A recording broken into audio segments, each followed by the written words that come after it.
Baxın, Ömər radiyallahu anh bir günləri insanlara xəbər göndərir ki, hər kəs mecidə toplansın. Deyirlər, görəsən nə olub? Yəni, mühüm bir hadisə olduğu zaman insanlar bir araya toplanır, onlara bir xəbər veriləcək. Ömər radiyallahu anh insanları meciddə bir araya toplayır və onların önünə çıxır, minbərə çıxır, deyir ki, ey insanlar, bu görmüş olduğunuz Ömər bir zaman çoban idi. O xalalarının qoyunlarını otarar və onun müqabilində, onun qarşılığında bəzən bir avuç xurma, bəzən bir avuç xurma alardı. Və başlayır danışmağa. Və bunları danışır, sonra düşür aşağı. Sahabə deyir ki, ey Ömər, niyə insanların önünə çıxdın, özünü alçatdın? Mən falan idim, falan idim, falan idim, belə eləyərdim qarşılığında xurma alar. Niyə bunları dedin? Ömər radiyallahu anh, baxın nə deyir, subhanallah. Vallahi çox böyük ibrət var burada. Ömər deyir ki, mən deyir, oturmuşdum deyir.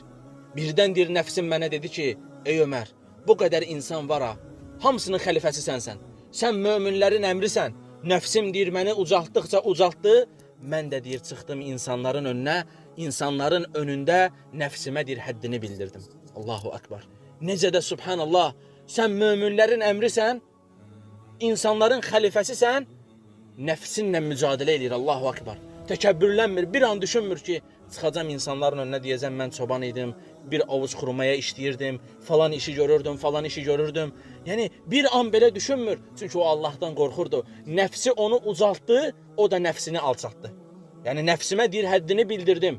O məni deyir, ucaltdı, mən də insanların qarşısında ona nəfsimi deyir, həddini bildirdim. Allahu Akbar. Necə möhtəşəm insan, necə fəzilət sahibi bir insan, necə Allahdan qorxan bir insan. Amma bugün vallahi nə qədər insanlar var ki, heç bir şey yoxdur. Hələ bütün insanların əmir əl-möminində olmayıb. Neynir? 10 dənə əlinin altında işçisi var. 15 dənə işçi işlədir.